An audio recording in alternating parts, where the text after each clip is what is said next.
Recording is now in progress.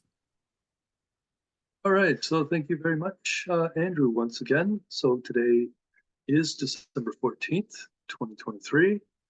This is our Indigenous Global Unity Summit. This is week 132. We have no specific guest speaker today, but we are officially launching, the title is of this presentation today, or what we'd like to talk about, is officially launching our Global Sister Schools project, or GSSP, through a Climate Smart Youth Forum in 2024 that we would hope to be able to do.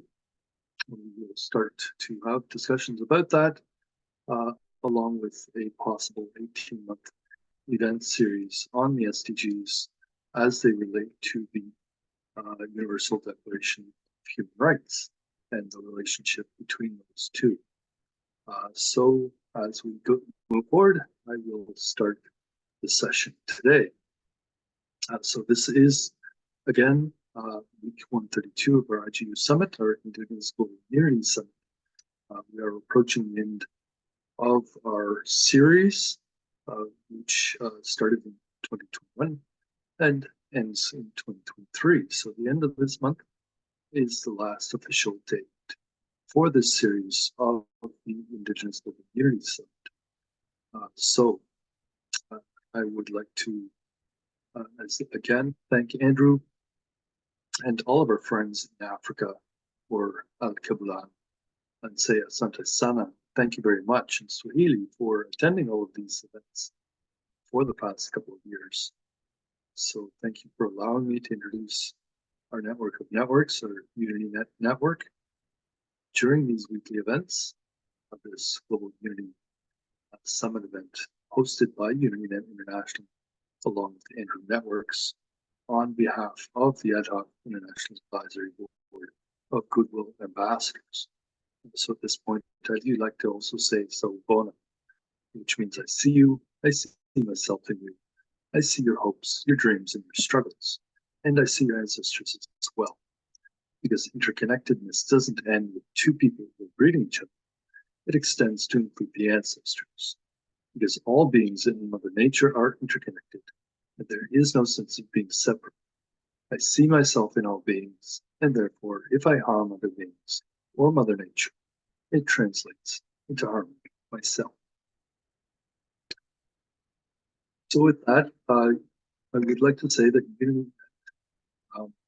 with our main presentation today, without a guest speaker, I will give the normal UnityNet introduction for our Global Unity Network, which is a network being created by UnityNet International, which is a humanitarian enterprise and a hybrid, holistic, practical learning system management company that focuses on both sustainable and regenerative development solutions, especially related to SDG 2, which is Zero Hunger, and SDG 13, which is climate action.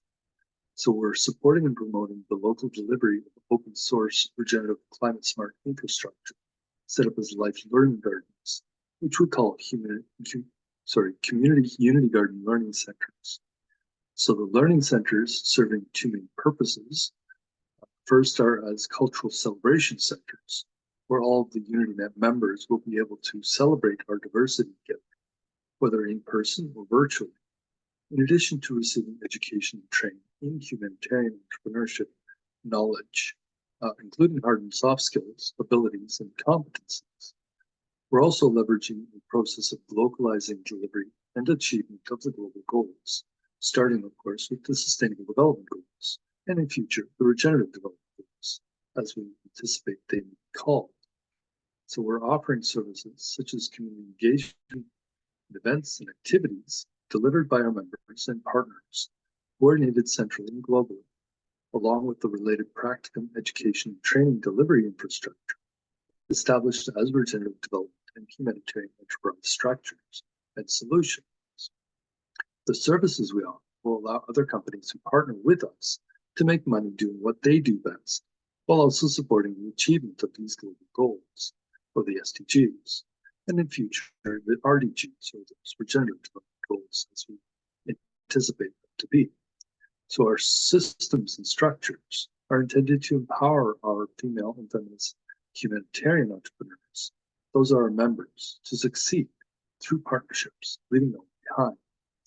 So one thing that I do like to say, just so there's no confusion, is UnityNet is not a peace organization. Our focus is on the hardware, the infrastructure, used for adaptation to climate change. But if we can help achieve peace in some parts of the world, that's a bonus as a side effect, although it is something that we do understand is also a necessity, a prerequisite to maintaining such infrastructure intact and functional and fit for purpose for all. So we're also not a peace education organization.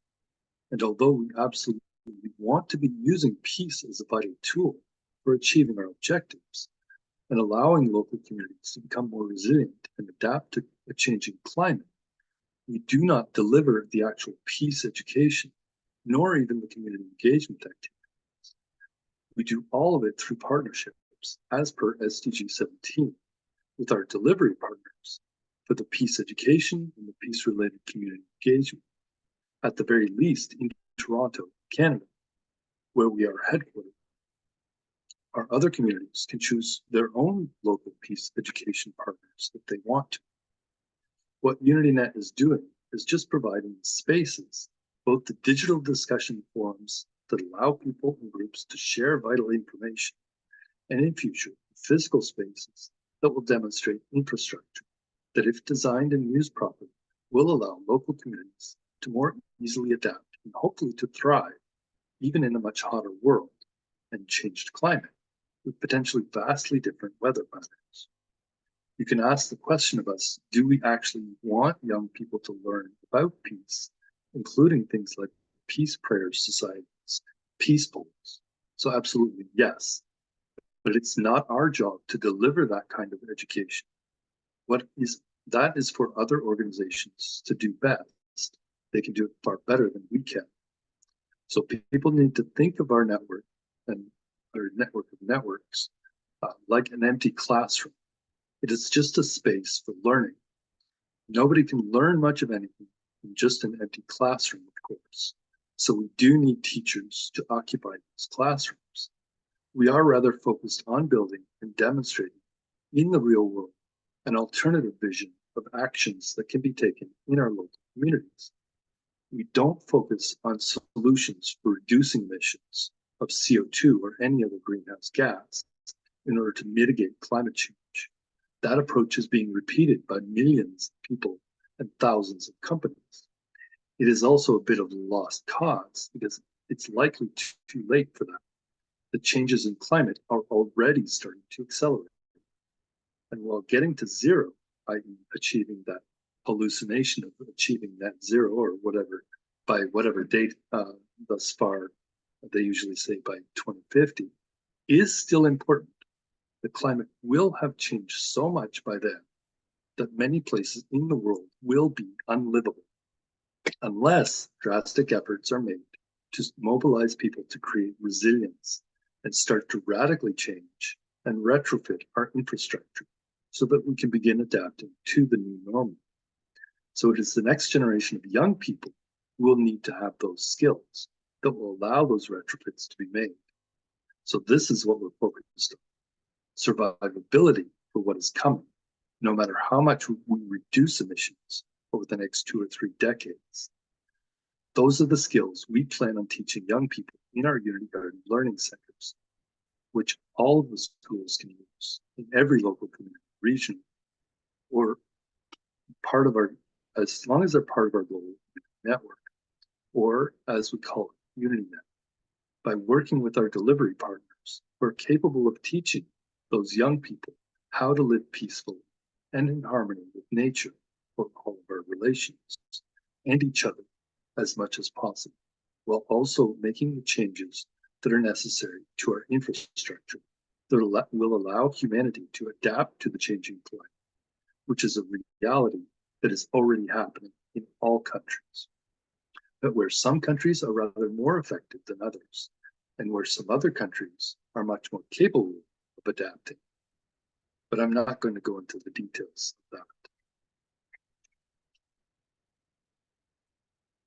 So again, as we start these sessions, I do like to acknowledge those who came before us on this land and say the land acknowledgement. So we do begin today by acknowledging that we walk upon the traditional territories of Indigenous peoples. We recognize their history, spirituality, culture, and stewardship of the land. We're grateful to all Indigenous groups for their commitment to protect the land and its resources, and we're committed to reconciliation, partnership, and enhanced understanding. We'd like to thank the Indigenous people of these lands for sharing this land with us. In our role as settlers and visitors and displaced people on this land, we share the responsibility of challenging and disrupting colonial systems that enact violence upon the land and stand in solidarity with Indigenous peoples. We also acknowledge and recognize all of the world's Indigenous people as stewards of Mother Earth. So my name is Lloyd Halford. I am co-founder of UnityNet International, a hybrid holistic practicum learning system management company, as noted. We are based in Canada, but we also assist with community partnership building, locally and globally, or as we like to say, locally, by leveraging a unique set of community engagement activities developed in partnership with the members of the AHIABGA International Advisory Board of Goodwill Ambassadors. I'm also the Chief Ecosystem Director, Program Development Director, and a Sustainable Society Consultant for Energy Institute, which is headquartered in Manhattan. It is a private 501(c)(3) nonprofit company that's a member of the UN Global Compact and a UN Academic Impact Member and partner.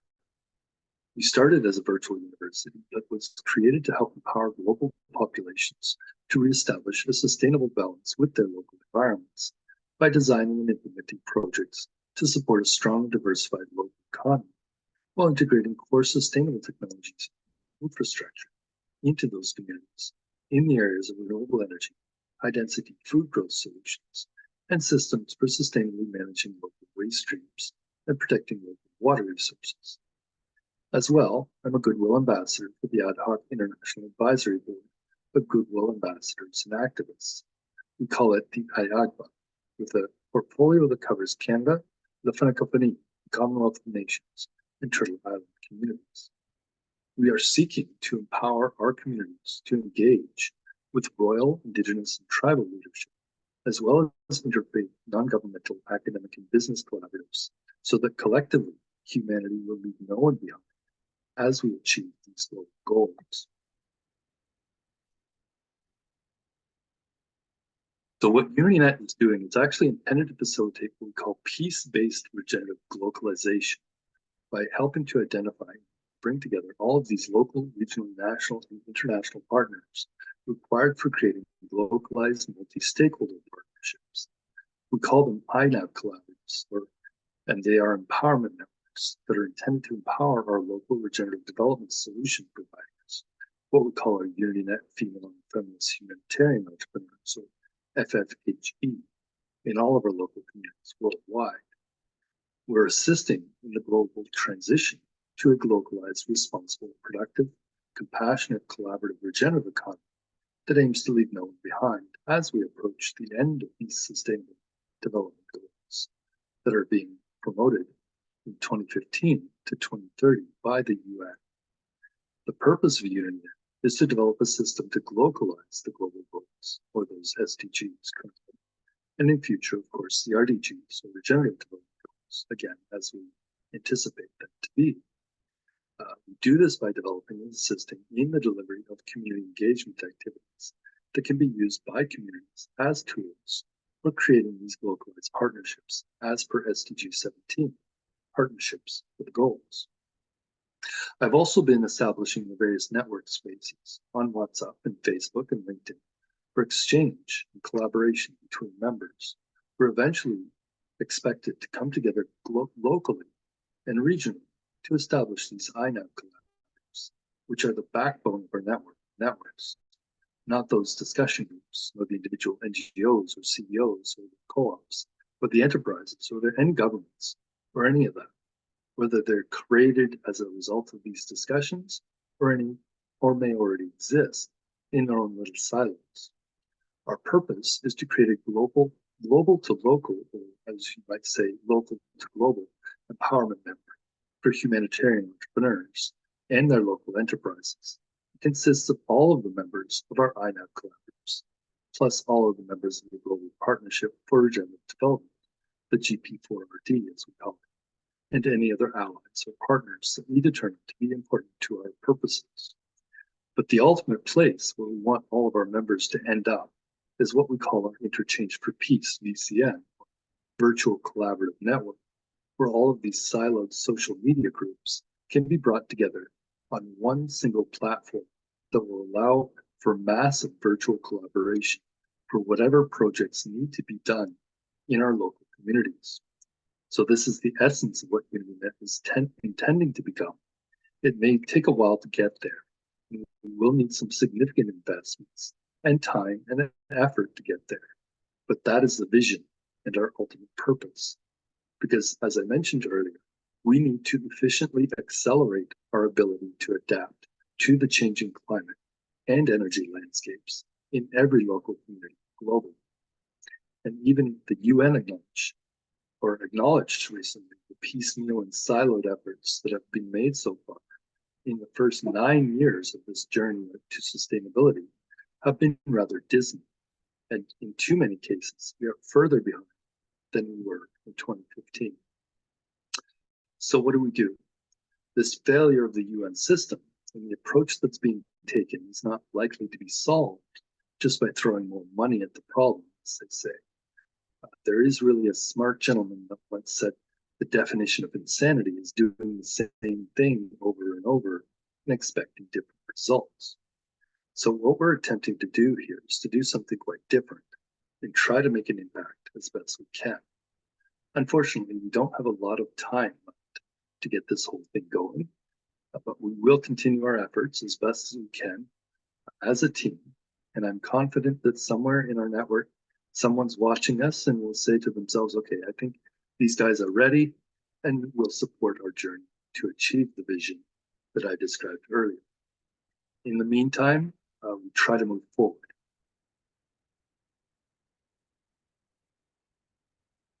So of course, a big part of our purpose is to help our members establish both the enterprise partnerships as well as the local empowerment networks so that their own local community will be investment ready.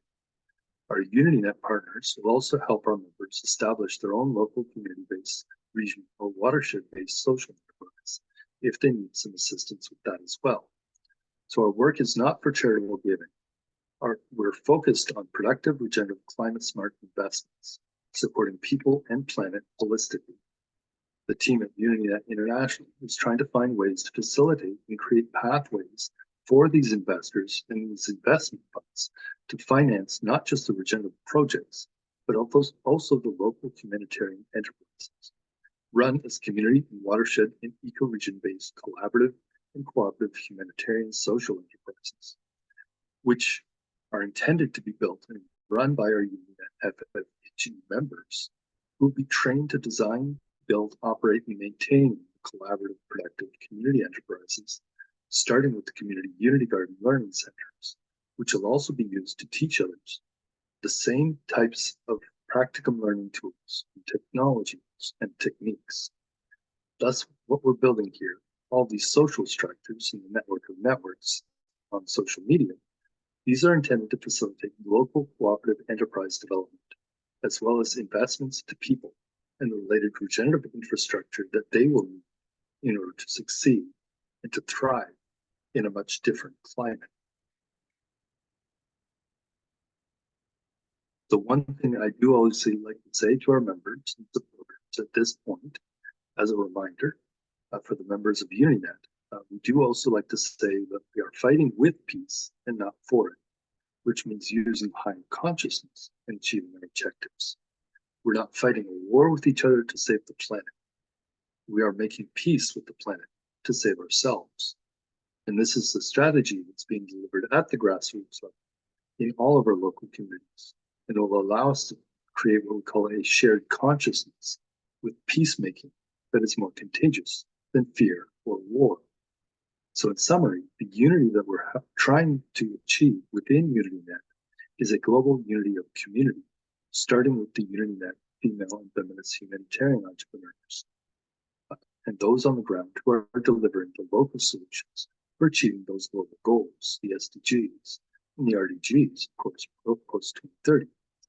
Under the UnityNet system, establishing youth peace gardens in all of our local communities, we can ensure that all the people can recognize the humanity of their humans. So we also want to ensure that the next generation of young people will no longer dehumanize other beings as lesser than, just because of their differences. Instead, the members of UnityNet celebrate our humanity and celebrate our diversity, all of our diverse cultures, histories, on all continents and islands globally. So this will be done through the establishment of the Youth Peace Gardens, where each one is twinned with others around across what may be very different cultures, and where we seek to bring together all human beings in this common purpose to address two main goals of those 17 global goals that are universal to all living things, humans. The first being SDG 2, zero hunger. All humans eat food and require it for survival and growth. And the second being SDG 13, climate action, because all humans live on this planet we call Earth, and because we have no other home but this one. No matter how much people may want to go live on Mars, we simply cannot ship billions of people to another planet that does not support life as we know it and which we are part of. So we do our work within UnityNet through the transformation of our food systems, not just toward regenerative and climate smart production systems, but also toward the establishment of global supply chains, that's going global and local simultaneously. With the work being done by establishing our network of local, productive, regenerative, and climate smart community projects, what we call our community Unity Garden Learning Centers, established as community Unity Hubs and Unity Peace Centers in all of our local communities of UnityNet.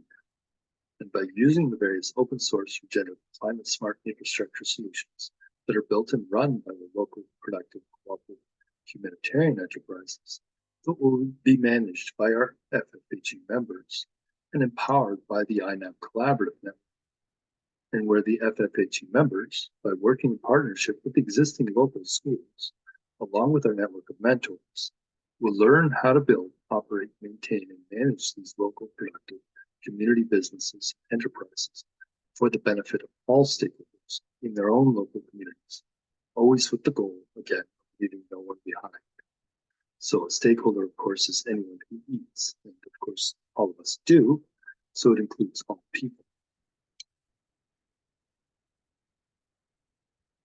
So in conclusion, the overall purpose of UnityNet is to establish a global network of interfaith, non-governmental, academic, and business collaborators, our INAB collaborators, to empower our global partnership for regenerative development, female and feminist humanitarian entrepreneur members, who will be tasked with establishing a global network of community Unity Garden Learning Centers, where hybrid exchange programs and practicum will be delivered by the members of UnityNet's partners to all members of the global partnership and our learning partnership for global unity, where the learning programs are intended to be delivered through the Global Sister Schools program, which is what I want to talk about today, in partnership with the members of the Global Unity Network, in support of this UnityNet and Ad Hoc International Advisory Board project of globalization of the global goals of the now the SDGs, and the establishment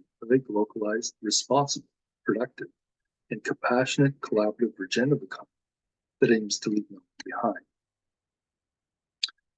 So as always, I'm not sure if we still have Patrick on our call, but once again, I do want to remind everyone that I would like to ask them to put their name into the Zoom if they are attending today to get a certificate of attendance for participating in this discussion.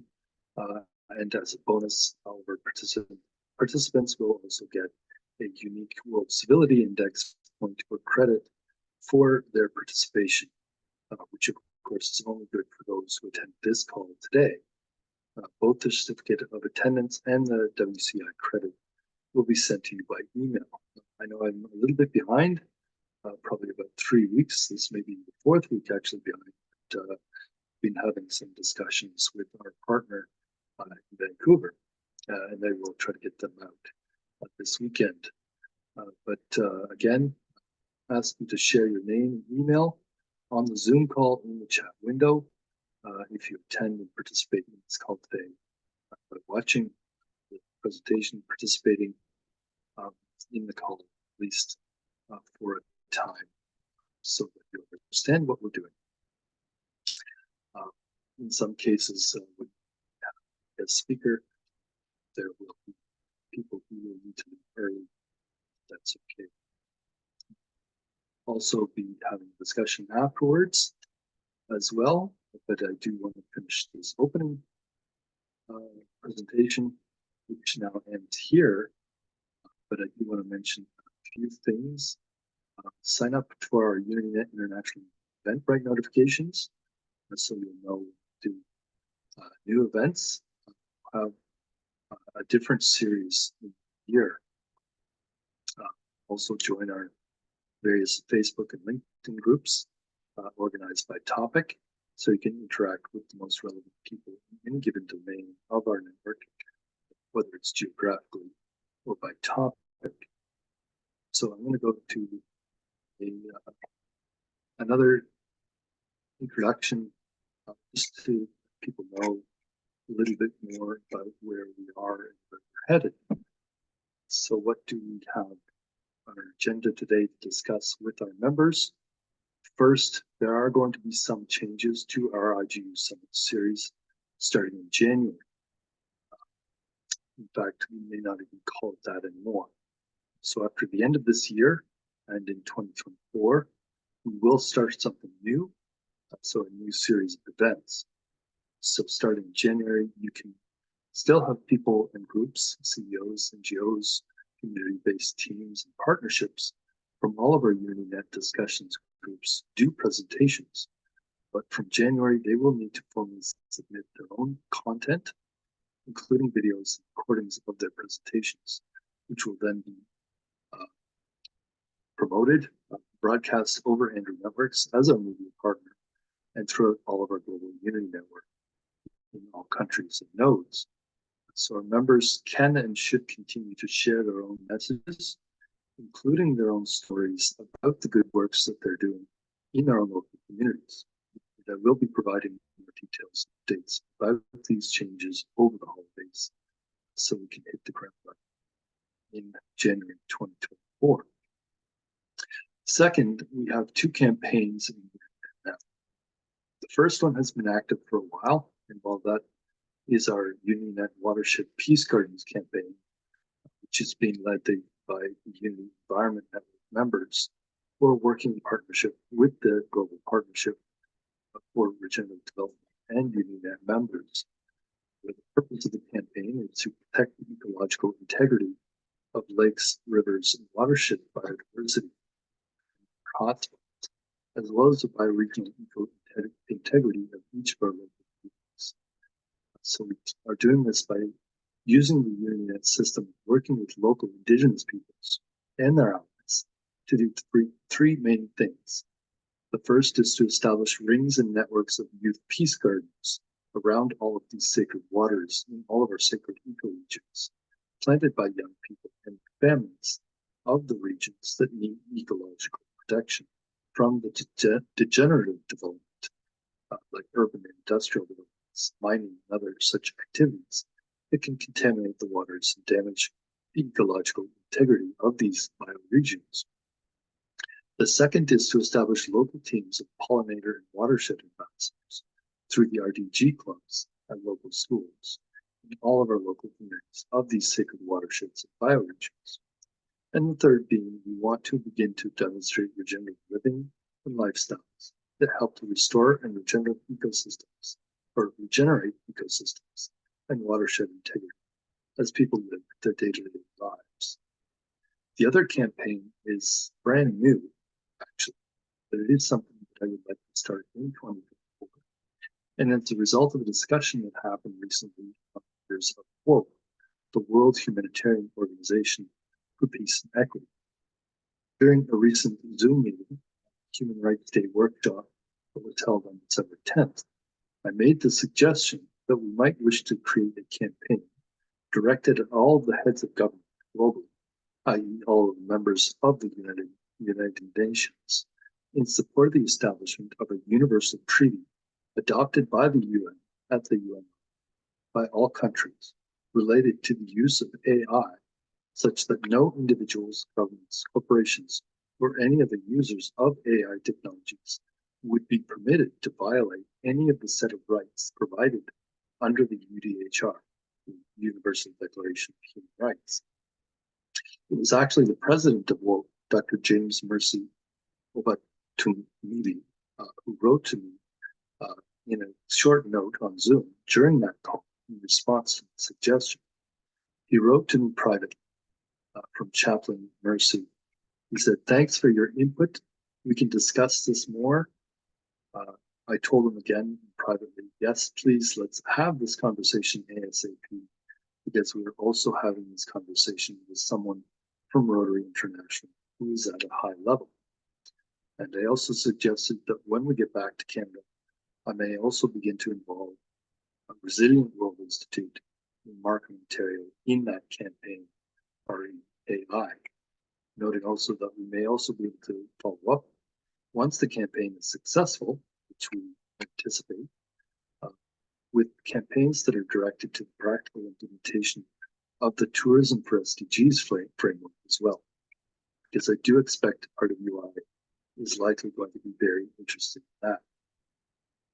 Finally, there's one last big thing that we're trying to do, and that is what was advertised when I sent out the invitations to join this discussion earlier on WhatsApp. And that is the proposal that I made just yesterday, actually, to a lady named Audrey, at an organization in Taiwan here called the Tzu Chi Foundation, and as well to a student from the National Taiwan University named Lucas that I also just met yesterday, but where we had a long conversation about what UnityNet has been doing and what we would like to achieve and to localize at the SDGs. He became very interested, said that he would like to be involved and to help get more students and researchers and others from his university involved in this. So I'd like very much to be meeting again with Lucas. I suggested that we meet on Monday, this student from the National Taiwan University. He said, yes, absolutely. We can follow up. We'll be able to meet a supervisor along with some of his colleagues and friends from the university. I told him that I would like to do so and officially launch our Global Sister Schools project and programs through the delivery of a Climate Smart Youth Forum in 2024 by working with the members of local student unions from his own university and others around the world. I said that I'd like to do an event series on the SDGs and the UDHR, this Universal Declaration of Human Rights relationship, that may last up to 18 months, 1 month per SDG for a total of 16 months, not including SDG 17, plus 1 month to do an introduction to what we're doing, and the final 18th month as a wrap-up and summary of work. I told him as well how the establishment of the Global Sister Schools program will very likely lead to a number of student exchange programs being delivered by our partners, including organizations that will likely wish to join us, including various governments at all levels, along with foundations and CBOs and NGOs, and a whole bunch of others, including a number of corporations who are or perhaps may not be UN Global Compact members. But of course, each partner who joins our network as a corporate partner or sponsor would need to establish an MOU with us and would need to sign an ethics agreement. And would also need to agree to uphold the same 10 principles as the UN Global Compact, just like any other member of the UN Global Compact does. So the difference being that instead of reporting publicly to the UN Global Compact website, our grassroots members would be empowered to report back to us on the actual behavior on the ground in all of the local communities of UnityNet of these partners. So this is actually one of the purposes of the Youth Peace Gardens and Unity Garden Learning Centers, where each garden would also be capable of high-speed internet and enabled with renewable energy, will encourage the local people in these local communities to use this secure access to create and upload content, including arts, culture, history, local news, and other matters of importance to the local community members, and also file reports, including providing supporting evidence, such as videos that show people what's actually going on the ground in those communities, and where they'll also be able to access things like technical advice, education and training materials, as well as financing for their startups, in addition to a trading zone where they can sell their products that they produce. Of course, they'll likely be able to do most of these things using their cell phone if they have one, but not everyone will. That's expected. So as per LNOB, leaving no one behind, we will still provide free access to those who have none or can't afford the fees. Anyway, this is the last big thing of the event series, along with officially launching the global partnership, the GSSP, the Global Sister Schools Program, which is likely going to be what I will spend most of my time early next year. And I'm hopeful that people who are on this call will also be willing to join us in some of these, or even all of these efforts. So we'll now open up the floor for comments and questions.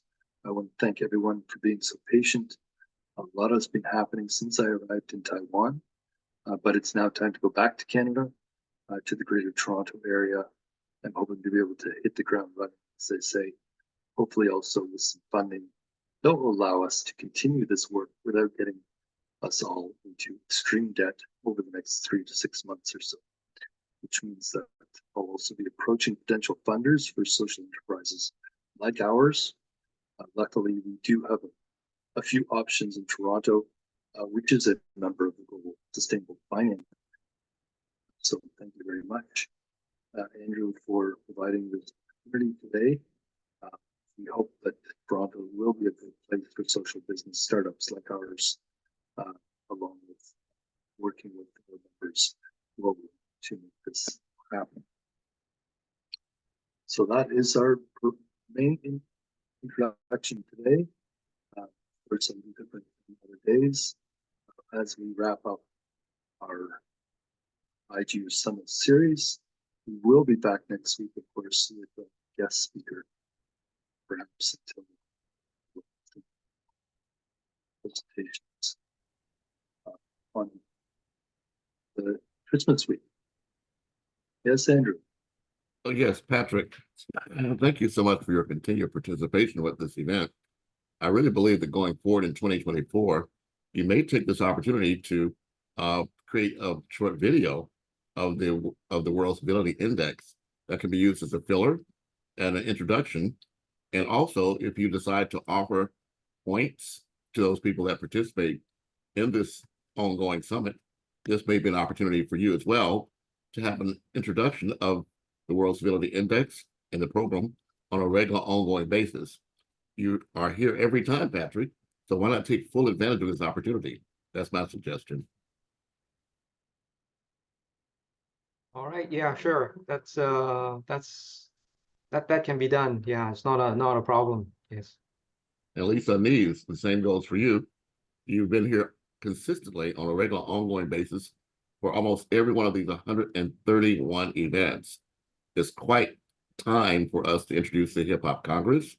It's quite time for us to introduce your work for the YMCA, the Dance Studio. So it's up to us to take advantage of these opportunities, Lisa. We put the work in. So now let's reap the benefits. Okay, thank you. I'll put that forward to the clubhouse meeting on Saturday, and we'll get those folks coming in. Malika Jafoa, I am an elder person. You do work that impacts elderly people.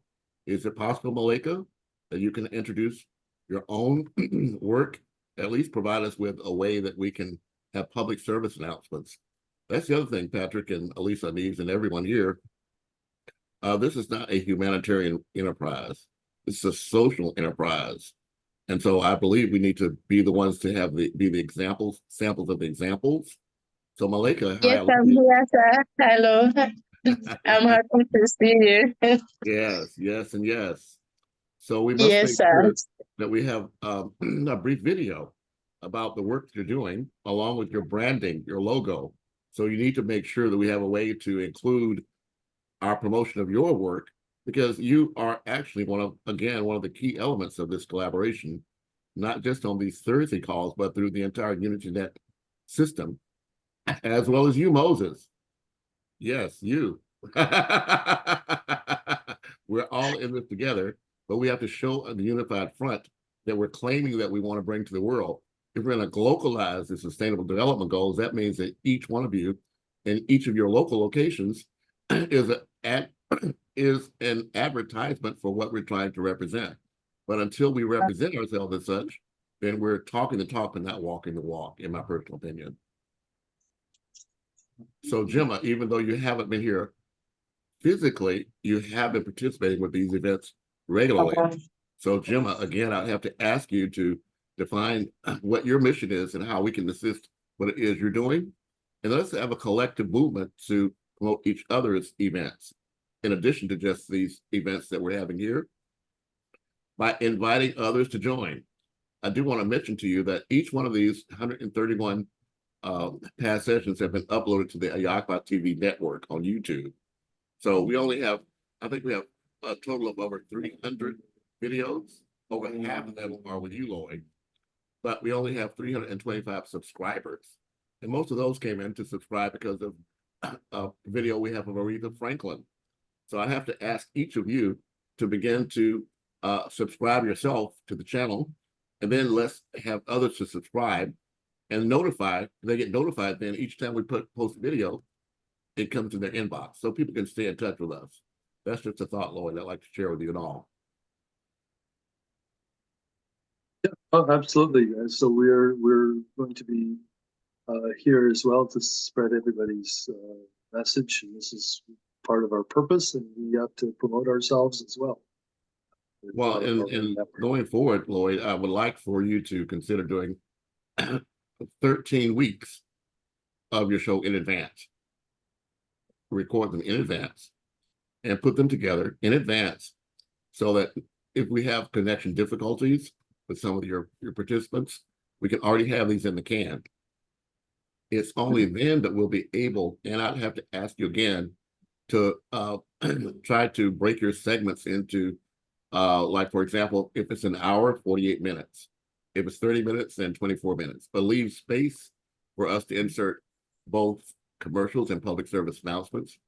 But with AHIABGA-TV, we do have a channel of our own at AHIABGA.nwn.tv. It's time for us to start populating that channel, but we have to be professional in what we present.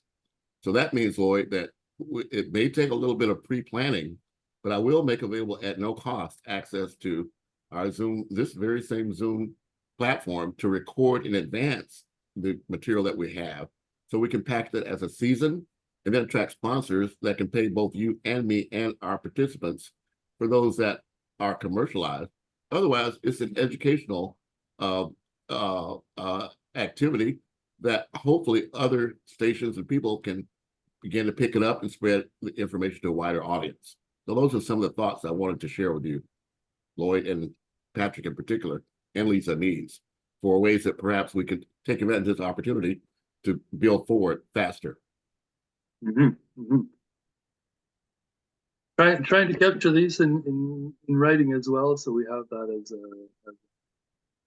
Well, we will have a transcript of today's event. That's another reason I changed it from registration only, because as long as it's not registered, we have an AI transcriber, so I can actually provide you with the notes, and we can then follow up, on a week-to-week basis and treat this more like a strategy session as opposed to a talking head session.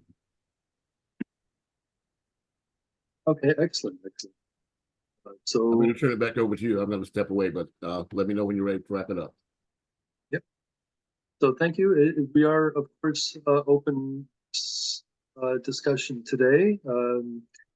Glad to see that there's some familiar faces here. Glad to see Moses. Looks like Gemma's now departed the call. from the time she had joined. It's been good to see her and to know that she's active as well, as I mentioned earlier. So Moses, he's saying that his network is a little bit unstable. One of the things that I'm hoping that if we can have some seed funding to move this forward, we are in discussions with at least one gentleman that says there could be that possibility if we can get projects going. But is to get our own Zoom so we can have our meetings without the 40-minute time limit. That's one thing that we have been using as well. Stephanie Schiller's access to the University of Toronto Zoom as well for our own calls, but we may need to do that as well. So as we move forward, I put out quite a few little things that we're hoping to get going. We need, of course, to stay active on the social media spaces, stay active with events. So I'm going to be inviting as well all of our members to begin thinking about doing their own events locally in their communities. Where we can start bringing them together so they can begin planning. For instance, if we're going to do a Climate Smart Youth Forum this year, it might be a sort of a hybrid, everybody doing their own local thing in their own communities, actually starting to bring people together physically in those communities. Our Climate Smart Youth Forum, of course, is intended to take place in August. So we can begin planning that now. We'd like to see if it's possible to do a Bubble Fun Festival as well. When I get back, I'm going to start those conversations again through Drawdown Markham and with a number of community partners that we may be able to connect with, such as a gentleman who's in Toronto that I haven't met yet, but I think he's going to be a great partner for us moving forward. And of course, there's others that we'll want to move forward to have discussions with again once I get back to Canada. And of course, we will also continue to have this connection now with the National Taiwan University. Hopefully, this student will be continuing to engage. I will be also requesting that we establish a UnityNet Islands group, which I've been trying to establish for a while. So now maybe the island of focus will be Taiwan, where they can also assist other communities, especially in South and Southeast Asia, where they have a focus, and that's been since the current administration. The leader was elected president and shifted focus away from the traditional countries they were making their investments before, which was primarily China. But now they're with this focus on Southeast Asia, South Asia as well. Their investments into those places, including now, of course, as well, into the US, where a lot of this chip manufacturing will now be moving some of their operations as they try to diversify and expand over to other countries, regions around the world, potentially even in the future, Africa. Who knows what their plans are internally, but they're of course going to be looking for skilled labor, and that is part of the things that we're hoping to leverage our network in order to facilitate. And as Patrick had said previously, leveraging his system in order to help them adapt culturally to these different communities and really engage at the local level, so they can be well accepted by those communities and be sort of felt not welcome in those places where they might want to set up operations. So let's continue these conversations again every week.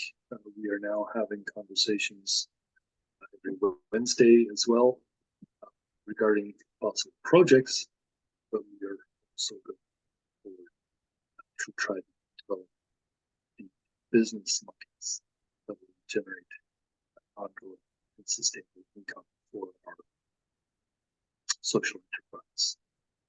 So thank you very much all for coming on. If any final comments just before we close up today? Hearing nothing, I am seeing it is 1 o'clock, and we can end our call today. I was actually gonna say thank you very much, Andrew, for putting that out. I do have lots of material if you look at my YouTube channel. Well, a certain amount. And of course, getting the Hip Hop Congress involved will help charge them in certain directions where we can get them prepared for very much the public impact statements that they're going to be having to make as we move forward. So thank you. And I want you to keep it up. Well, Lloyd, I want to also bring to both of your attention, of course, 2024 is the final period of the International Decade for People of African Descent. So, Elisa and Niece, all of your work technically could be considered as impactful. The hip hop impact is impactful. So, I believe it's important that you think about including perhaps the logo of the International Decade for People of African Descent. With the Hip Hop Congress, you have to make a request to use it, but it is available to you, as is the logo for the Sustainable Development Goals. That's also publicly available. So imaging and branding could become part of what we do, Patrick, particularly for you, because with the shift now to the Sustainable Development Goals, it's critically important that we quantify the activities that people are doing. That's where the entire world is focused now on sustainability, but quantifying the impacts. And Patrick, your system provides an excellent opportunity to do that at a very granular level. So it seems to me that, you know, it would be to your benefit to include, again, the branding of the ecosystems that you're impacting, just as a food for thought. We have published a bar graph about the same time last year about what different countries are doing in terms of they are contributing to civilization through the World Civility Index measurement. So surprisingly, or maybe unsurprisingly, it is not the most developed countries, the richest country in the world that have gained the most points on the World Civility Index. It's actually the up and coming countries. The first one is Ecuador, believe it. Second one is the Philippines. Really?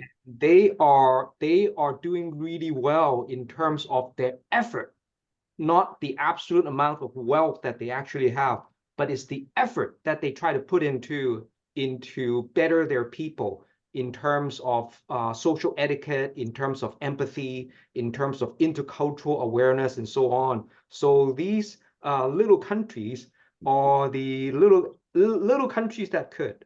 And those are the things that, you know, we're going to continue. I think the next report, next bar graph can come out in a few days. So that's why the team is so busy. But we have been gathering that, because what happened is when people actually come and earn World Civility Index points, we get to know where they're from. And so from that, hundreds of thousands of people coming on and they earn points, we can tabulate that very, very easily if we wanted to. So those aggregate informations are very important, because we can see the trend as to what the country's people are thinking about, not necessarily the government and the big businesses, but the grassroots people. We can actually see how they're doing. And so with what we're doing here with Andrew's network and Lisa Anise and Loy and others, like I said, people don't actually see that, especially with Loy's very very detailed diagrams. It may overwhelm people, but I think at one point people will see that how Lloyd and you are trying to connect the dots, and it's a network of network, like what Andrew has been saying. That becomes very powerful, because when that happens and we have measurement, now we can talk about something that we can give that to the United Nations and say, hey, this is how we can do it. And we can make a narrative into saying that the reason why things are not moving or moving backward is because they are approaching the whole problem wrong.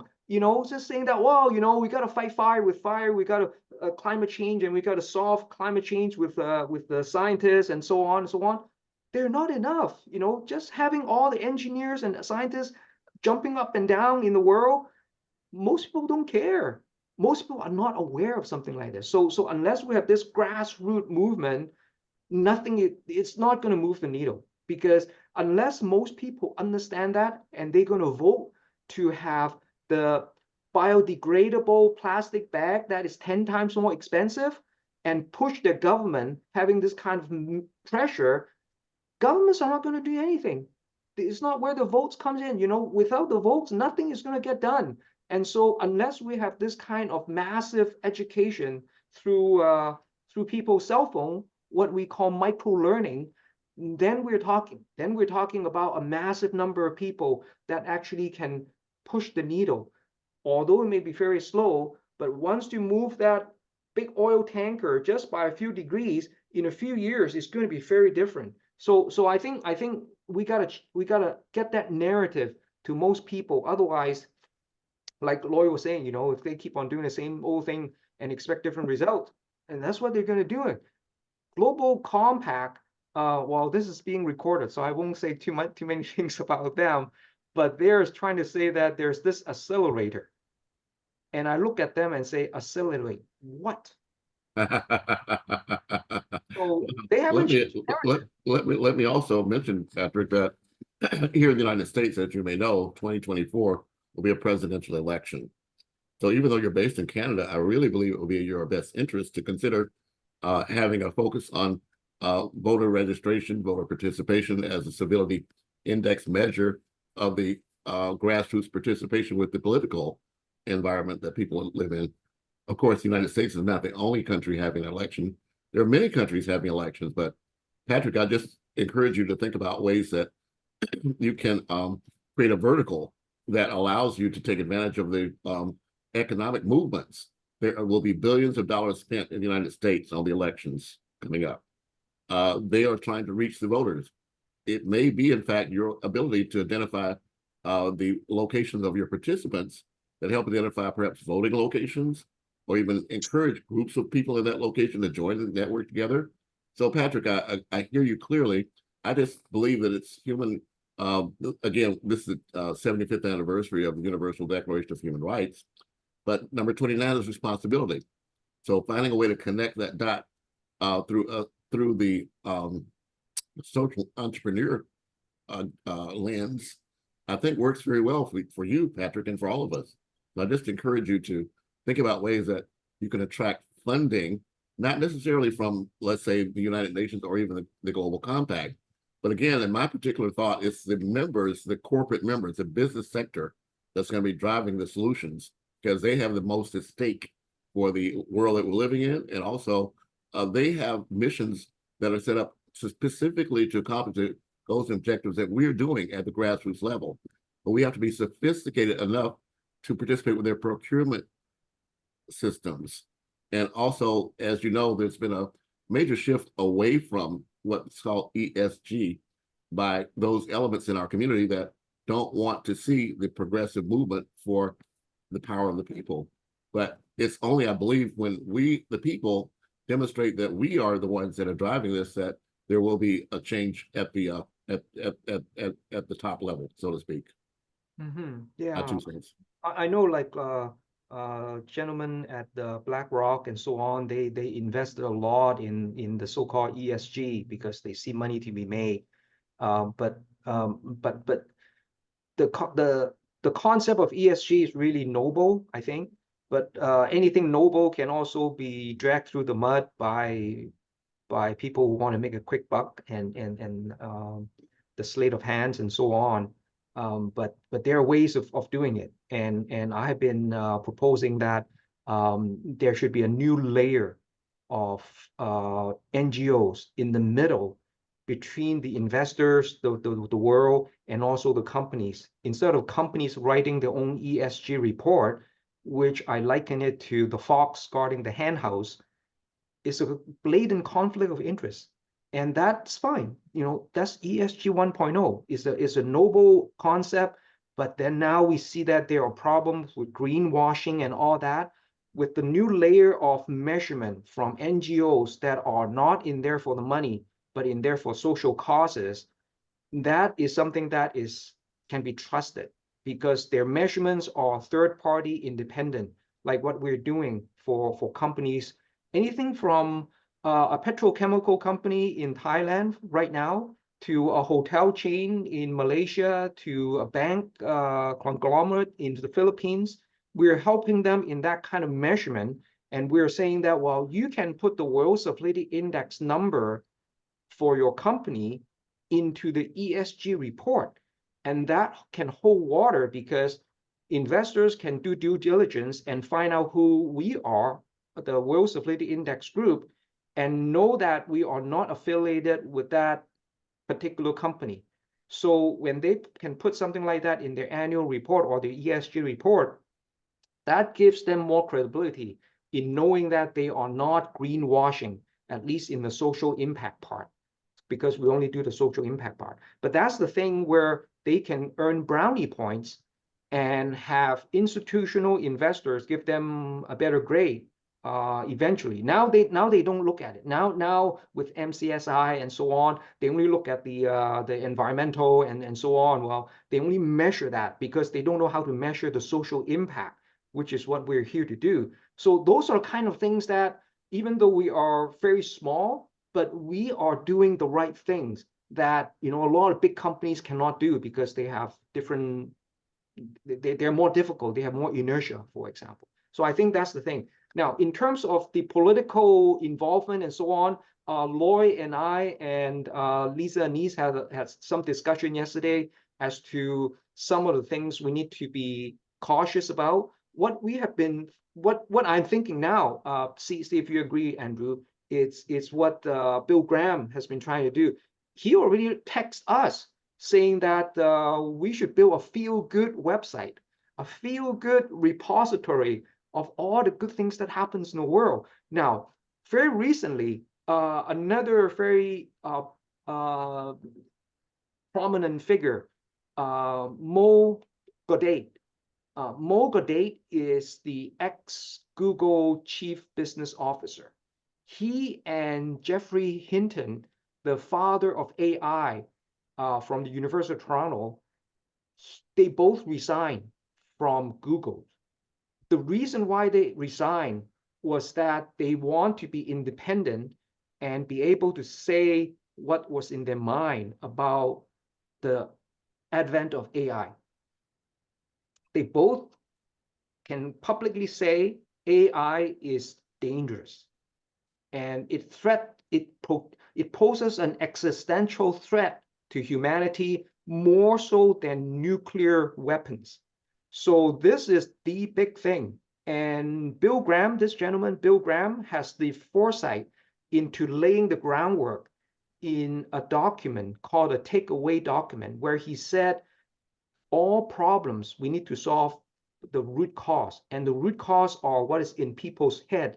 And so I think we're in the midst of it to solve big problems just by having something like this. And Bill was saying that, well, why don't Loy and I and all that from, you know, the good Canadians, we're the good guys, and we built some kind of a feel-good repository. Yes. So that people can come in, and he is willing to talk to the Rotaries, and I think also the Lions and so on, they're affiliated. So those are kind of things that he is already saying he's willing to do. So it's up to us to do something like this. And Well, this is we monetize.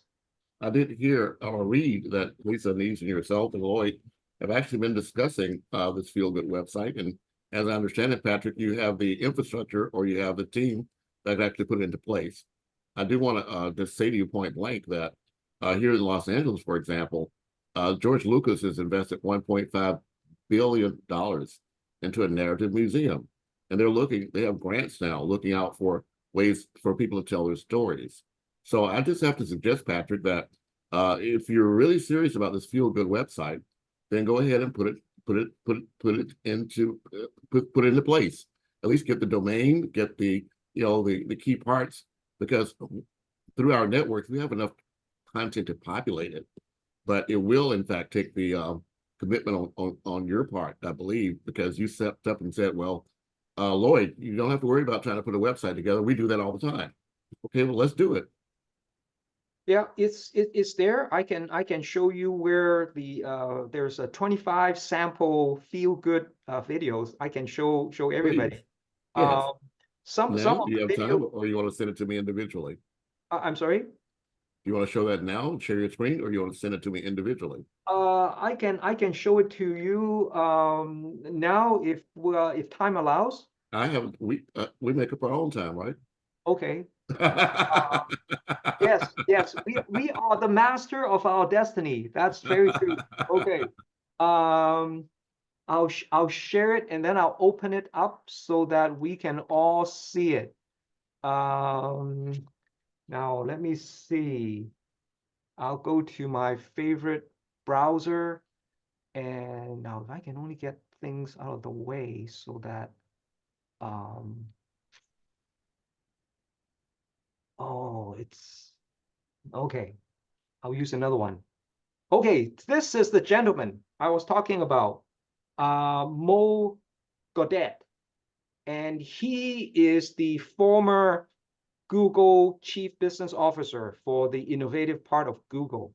And he was talking about how we can solve the issue, solve AI. He is saying that AI is data-driven. It's not the coding, it's not the algorithm, but it's the massive data. And unless the data can show humanity in a positive way, all is lost, because whatever AI that's going to produce, that is going to reflect negatively. All the political bickering, all the sleight of hand of like companies like FTX and so on. What was the other blood company with this lady? All that swindling and so on is what AI see. But he was saying that, if there's a killing of school children in school, one person does that, and it's being reported everywhere around the world. But nobody reports the millions of people who disapprove of something like that. All the positivity is there. It's just that there's no way for that millions of people who disapprove something like this to be registered. And this is where I think we can come in. And with the QR code, like what Lloyd and I have been doing, we can show a QR code and millions of people can scan that to say, yes, I disapprove something like this. And they can earn a point of World Civility Index just to make a statement. And they can have the bragging rights to show their friends and say how horrible that shooting was and so on. I think that is positivity that we can show, and that could be something that would change the whole societal narrative in a very big way. So that is one area where we're not political in that sense, but we are grassroots in terms of helping people to know that there is an engine that they can contribute. And this big wheel, as much as people don't want to be in some big wheel, but this is the good wheel. Everybody can contribute in giving that their community, their country, a higher number of World Civility Index points. That's going to be something that could be used alongside the GDP in the future. Mo already said GDP is not the be all end all. We need to have the humanity side. So I think that's where UnityNet can come in this way. But let me show you the website where you can look at the the samples. This is Okay, and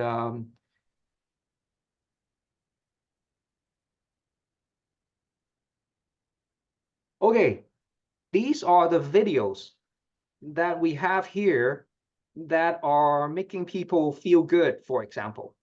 I'll show you one video that put tears in a lot of people's eyes. Maybe you have seen it, but let me know.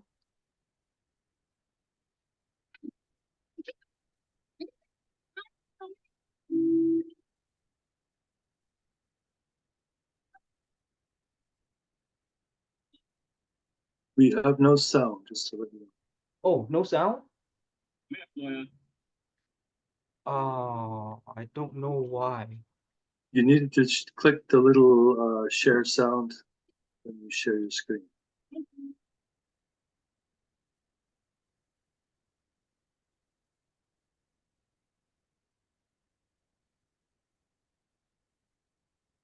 You may want to stop and then start share again on your Oh, okay. when you say share screen, there's a little checkbox in the bottom left, I believe it is.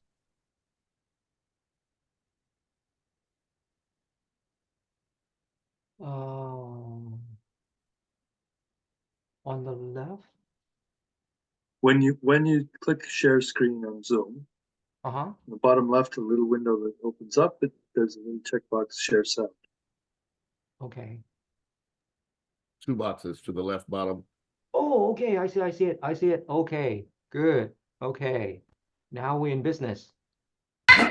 ไอ้ขี้ขโมย Now, ไหนดูสิเอาอะไรไปออกมาเนี่ยไปทำอะไรเนี่ยฮะถามว่าเอาไปทำอะไร เอาไปให้แม่ แป๊บนึง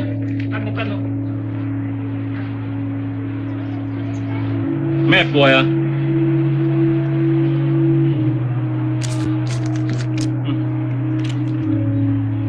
อย่าทำอย่างนี้อีกนะ หมวยเกาเหลา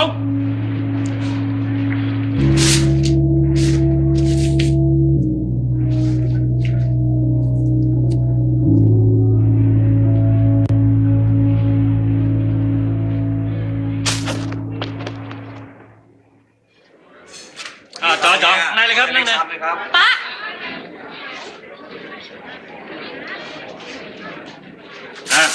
จัดไป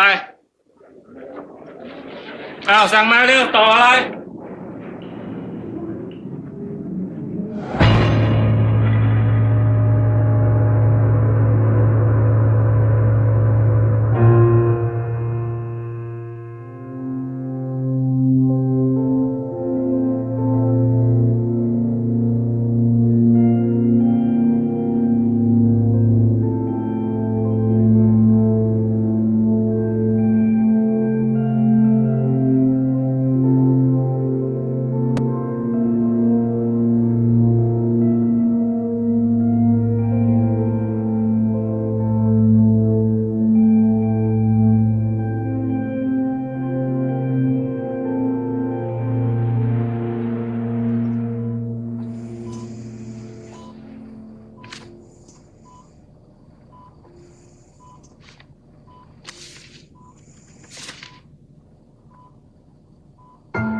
okay.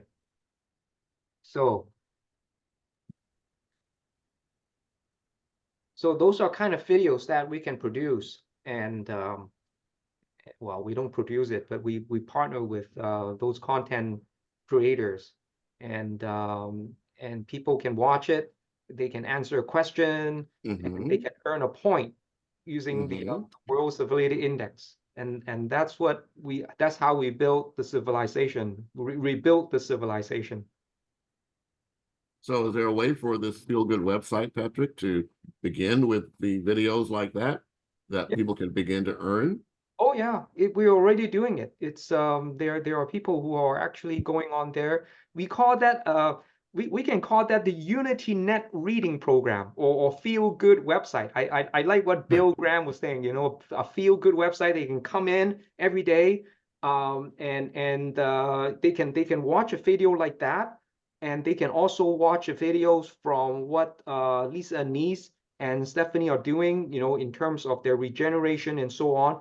A very short story, so that they can do it, you know, while waiting for the subway, for example. You know, those are kind of things that can have millions of people watching it, paying $1 per lesson per day, and we'll have revenue sharing within our group, like the little structure I've shown you about who's going to get how many percentage and so on. So that is being used already. So there's no mystery in doing something like this. Well, just a note to you, Patrick, right now, feelgoodwebsite.com costs $2,895. But feelgoodwebsite.org only costs $8.98. Oh wow, okay. Okay, I'll look into that. So that's what I'm suggesting, is ways we put these actions into action. That's a very small ask, and it's a very small commitment, but you can see that you have a wide range of ability to increase the value of your intellectual property just by building, by creating, buying that domain and then porting your existing website to that domain, or vice versa. And we're already in business, Patrick. What was the name of that website you just looked at? Yeah, I'll share my screen and show you. Okay. Feelgood.org. All I did was go to Namecheap and typed in Feel Good Website. Feelgoodwebsite.com is $2,895. But feelgoodwebsite.org is only $8.98. Oh wow. But while we're talking, realize we're streaming this. So if someone else gets this idea and takes it before we do, then they control the narrative. Just to say that to you. Okay. Yeah. Yeah. That's good. Yeah. Yeah. It is. I think we can pull everything together, and people can. What we're doing now, for example, if the World Civility Index group, which is, by the way, called IITTI can capture who is coming from where. Like if they came through UnityNet, then UnityNet will share in the revenue, because we do have other partners. And when they go through, so for example, Global Peace Let's Talk, you know about Global Peace Let's Talk with Dr. Nikki. If they go through Global Peace Let's Talk, Global Peace Let's Talk, Dr. Nikki would make them the share of revenue. So it can be very, very easy in that respect. And later on, we can fine tune it so that whoever UnityNet works with can also be seen to have that kind of revenue sharing capability. Well, I have AndrewNetworks.com. Am I able to participate with this, or is this only for nonprofits? No, it's whoever wants to have this kind of revenue. So how can I get started? I'm sorry? How can I get started with my website? Just this. Yeah, just let me know at this point. I'm letting you know. Okay. Okay.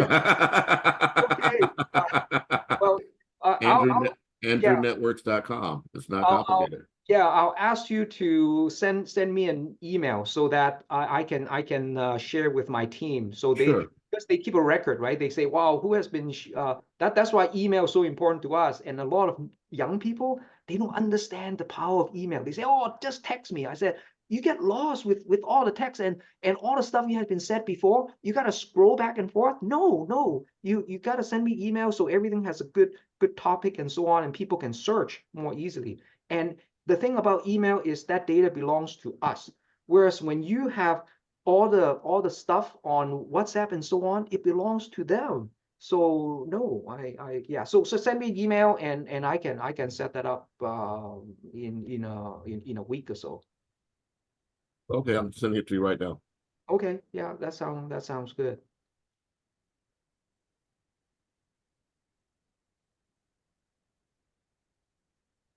So Well, Lloyd, back to you. so sorry. So one more thing, Andrew.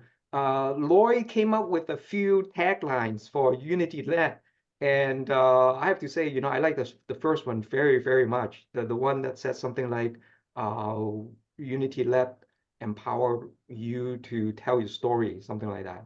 Very short and sweet. Excellent. Okay, that's it. That's it for me. All right, Lloyd, back to you. No, well, thank you very much for staying on, Patrick and Andrew, and looks like Emma's back with us as well. I don't know if she wants to say a few final words as we close out here. But we are now at 1:30 in the morning, my local time here. So thank you all for coming on one more time for, Okay. I guess, probably one of our last sessions of the IGU Summit series, and we will continue with the work that we have been trying to move forward. And of course, we are trying to align all of these programs like the AI and the Feel Good website into the structures that we're trying to create as we build the next set of community engagement programs. So thank you all, and we'll see you next week. All right, loved all.